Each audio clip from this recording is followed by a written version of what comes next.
Hey guys, if you like to amend your soil at the end of the season, you're gonna need a lot of good fresh compost. And if you wanna save yourself a ton of money, it's not too late to start a fall compost pile to be ready right before winter.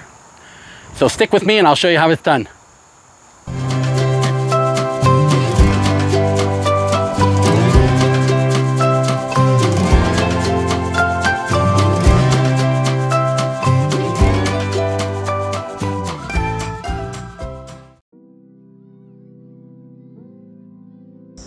Hi everyone, welcome to J&D Gardens. We're here at Camp Compost today, Jackie and I. It's getting towards the end of the summer. Mornings are getting a little cooler, sun's setting a little earlier. You know, fall is upon us. You know, we haven't been out here much this summer because in the beginning of the season, we actually made so much compost that we still have a ton left over. But a buddy of mine had asked me, he said he was going to be starting a new pile and he had asked me about the different materials to use. And I figured, well, you know what? We usually don't start our next pile till our winter pile, which will be sometime in late November, early December. But we've been collecting so much materials, we figured, you know, why not? And I know a lot of people like to amend their beds at the end of the season, so this is perfect. We got about 3 months. It's more than enough time for the compost to break down, and you'll be ready to go sometime in late November, maybe even earlier, depending on how much heat we have in the next few months. Now, if you're not familiar on how we do things here at Camp Compost, we'll leave a link to our intro to Camp Compost video. Now, where Jackie's standing, we have 6 40-gallon plastic drums filled of the staple materials that we like to use for our compost pile, like things like rainwater that we've collected, coffee grounds, sawdust, shredded leaves from last season. We collected so many, we still have some. And what we normally drop off here is grass clippings from J&D Gardens and cuttings from the garden.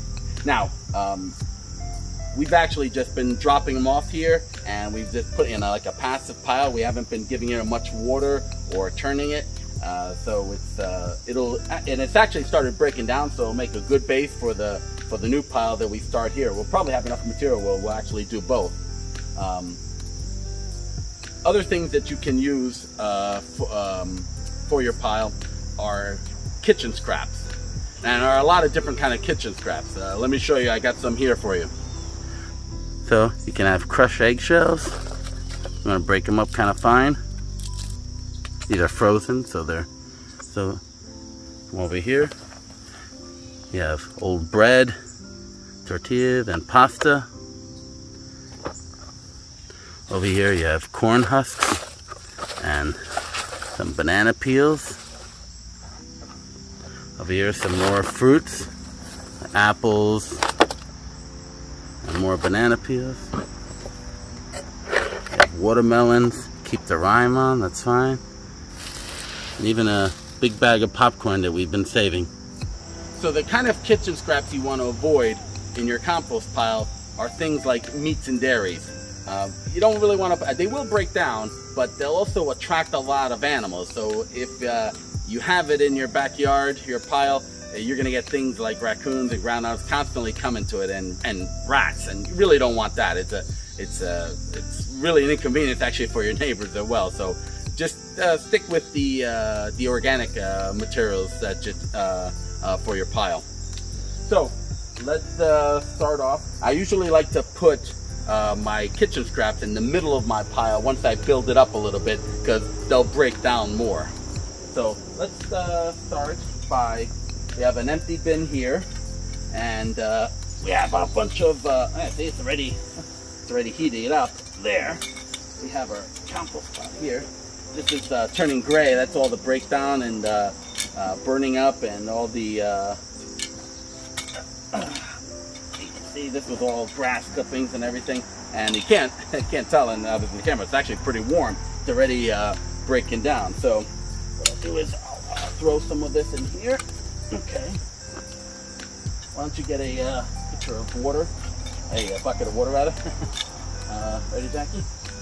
Now Jackie's gonna put a mask on, because once we start messing with the sawdust and the coffee grounds, it's gonna smell a lot for her. So okay. So You want to start off with the base, the stuff that's already broken down. Hold on, I'll tell you what to do. And what I'm going to do is I'm going to add the first gate here. Okay, there you go. And I'm going to, this is my base. We're going to do things in layers. So, okay. Why don't we wet the pile first, just spread it around. So you see Jackie's adding water. Water is the key ingredient. That's going to get everything cooking in there. That's good for now. Yep, fill the whole bucket. Okay, great. Add some fresh cuttings there. Okay, okay. I said this is already starting to break down. So that's my base. It already has all the bacteria in there, already started. That's gonna help break everything down. So, why don't we try some, what do you got there on the right there? Dry leaves? Dry leaves, yeah. Why don't we just spread it out in layers, just kind of so you cover everything.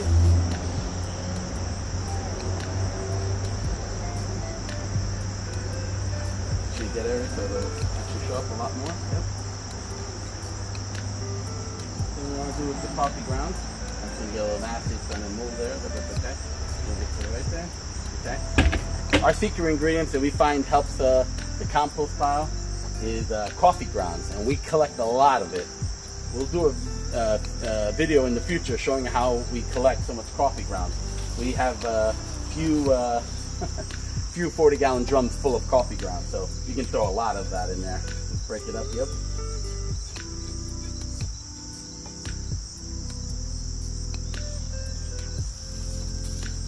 Really lay it in, I think.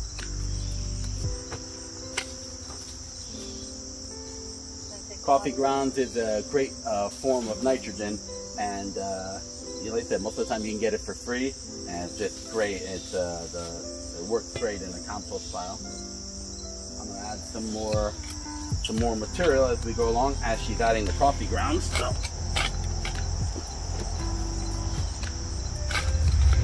Stuff has really been breaking down over there for the last about month and a half.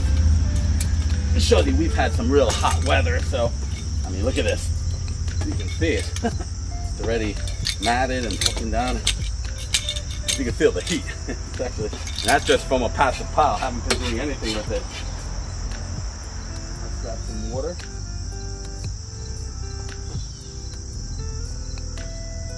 When you start off the pile, you want to make sure you have a lot of water. That's what's going to get all the bacteria and microbes really growing in there. So, obviously, if you're doing this in your backyard, you can just have a water hose right down. But like I said, out here, we've been collecting rainwater. Beautiful. Yep, perfect. Okay. Now you can add some sawdust. That's behind you. Sawdust is another great material to use if you do a lot of woodworking. This is where it gets very, probably sure it's going to come at me. And you can put a lot of that. Sawdust, you don't want to put, you can use wood chips too. You don't want to use them too big. We do everything very fine here, so it breaks down very quickly. We want this pile done in the next 3 months, and the sawdust that I collect from my workshop is perfect. If I put a lot of wood chips, then I'm just going to be screening out more material, so really don't want to do that. Really cover it up good. Do that. Yep. Okay. Let me put some of this, and then you start breaking up some more coffee.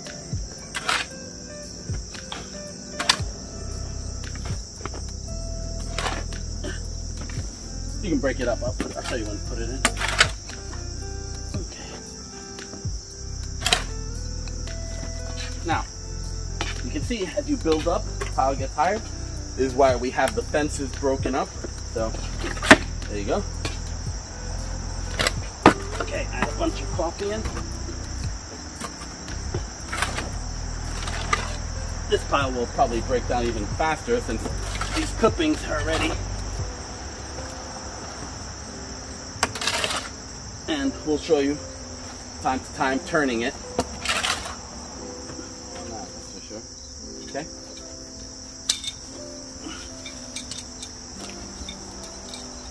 It's great when you have two people doing this. And I'm sure this Jackie's favorite job. But it'll make a quick pile. We're going to build this pile up very quickly. I probably should be wearing a mask. You definitely want to use up the leaves. In another couple of months, we're going to be collecting a lot of that.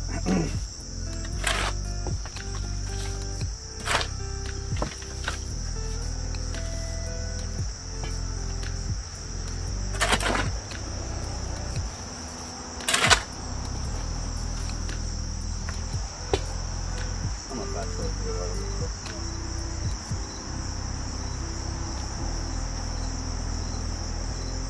Yeah, okay. So I had like 2 buckets of water.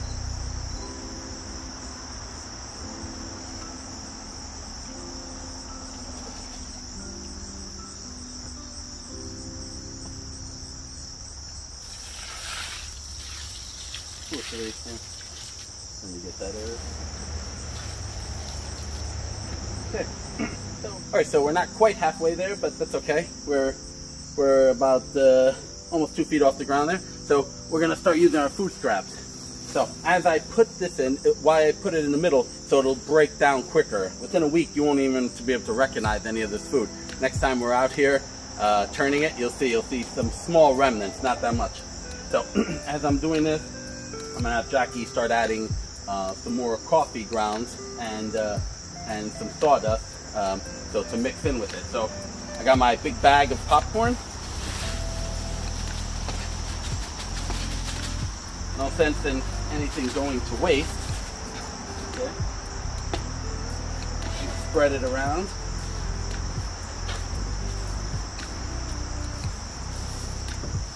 Keep adding in. Okay. Then I'm gonna grab, I don't know, maybe my eggshells and some bread product to add in there. Okay. So I'll mix in a little bit more grass. Gonna some of the stuff that's already started. It's getting high, so let me put another fence in there. Perfect. Okay. Okay. So start adding some sawdust or some a little more carbon. We'll start. The carbon's actually what's gonna burn everything up. You'll see in a week or so when we come out, this pile's gonna be smoking. We're gonna get it up to. I usually like to get my piles up to about 160 for a week or two. And that'll reason why it'll burn off any weed seeds that I have in my grass or anything else. So, and it's really not too difficult to get it to the temperature. The key to getting the temperature up high is the size of your pile. You don't want to have a little pile like that and then wonder why your pile is always cold. You want to get it up high. We're going to get this up to the very top, and we're going to keep adding water. And every time we turn it, we're going to keep adding water, and that's going to get it start cooking. And if you check out the other video, like I said, you'll see some examples of how much smoke starts coming out there. And you'll probably see that next time we come out here to turn it. So once you get some more water, sawdust. Jackie's smart wearing a mask. It's hard for me to film with it, but that's okay. So she's going to keep adding water. I'm going to keep adding more of this. And you put like 3 or 4 of water. Yeah.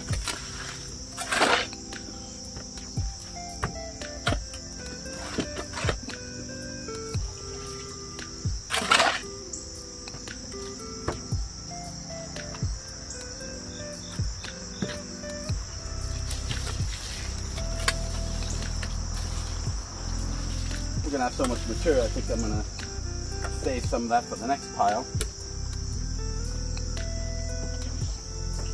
So then you want to grab some other. I have some watermelon here. It went bad, and with the dry, that'll break up nicely. Some more fruit. Some of it's still frozen.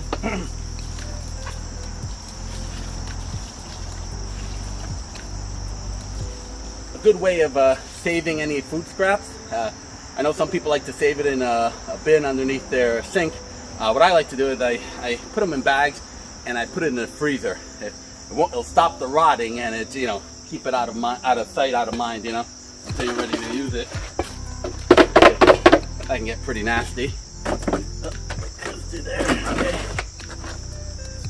Okay. Some more leaf.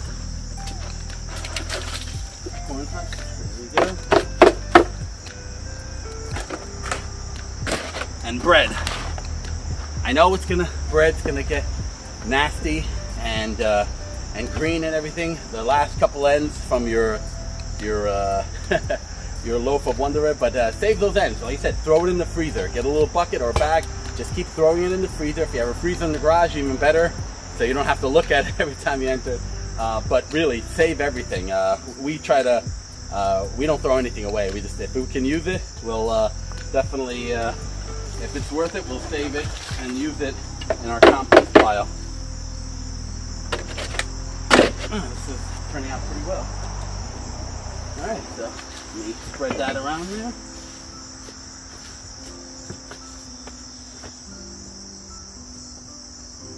Okay, gonna keep adding some more water.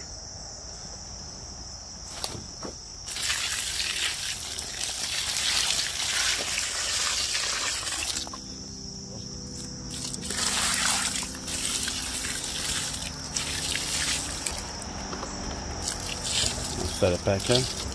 That looks good.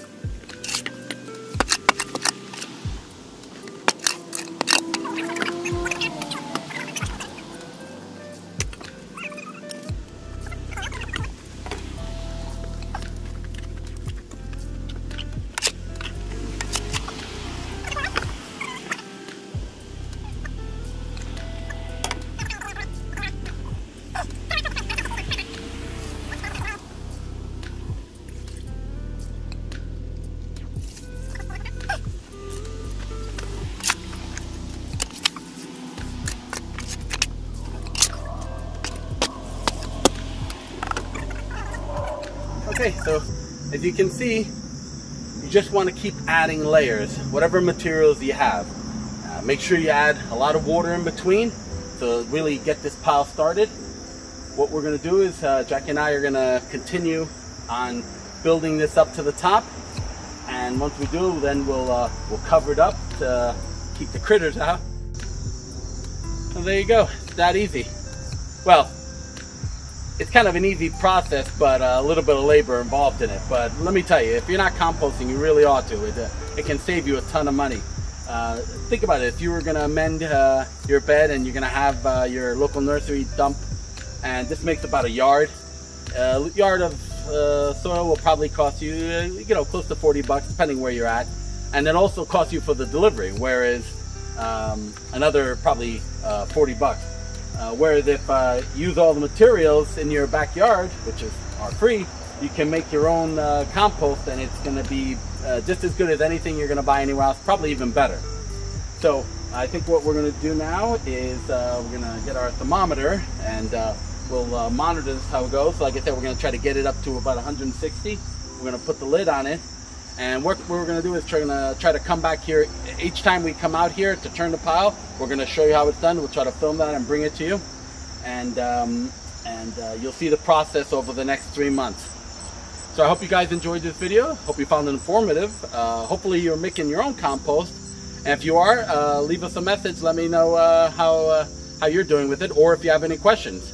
And be sure to hit like and subscribe. So until next time, remember, yes we can.